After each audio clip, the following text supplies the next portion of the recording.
4ই জানুয়ারি 2026 রবিবার আনুমানিক বিকেল 4টা থেকে বিকেল 5টার সময় বাঁকুড়া জেলার গঙ্গাজলঘাটি ব্লকের রাধামাধবপুর ফুটবল ময়দানে INTTUC কাপ বাঁকুড়া 2025 এর গ্র্যান্ড মেগা ফাইনাল খেলা অনুষ্ঠিত হলো।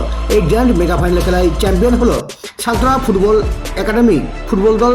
গুরুবাইট বন্ধু একাদশ ফুটবল দলকে 1-0 গোলে হারিয়ে রাধামাধবপুর ফুটবল ময়দানে INTTUC কাপ বাঁকুড়া 2025 সিজন 1 এর চ্যাম্পিয়ন হলো সালতরা ফুটবল একাডেমি ফুটবল দল।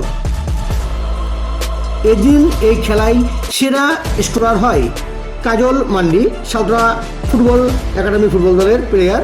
এর পাশাপাশি টুর্নামেন্টের সেরা প্লেয়ার হয় চন্দন বাউরি। একই সঙ্গে টুর্নামেন্টের সেরা গোলকিপার হয় সালতরা ফুটবল একাডেমির টুটুল। এদিন বিজয়ী ও বিজিত দুই দলকে ট্রফিসহ আর্থিক পুরস্কার দিয়ে পুরস্কৃত করা হয়। এদিনে এই অনুষ্ঠানে উপস্থিত ছিলেন তৃণমূল কংগ্রেসের মুখপাত্র সুদীপ রাহা, দেবাংশু ভট্টাচার্য।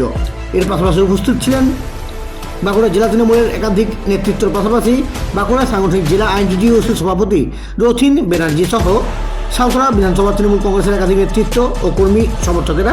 সেই সঙ্গে উপস্থিত ছিলেন এলাকার ফুটবল প্রেমী দর্শকেরা।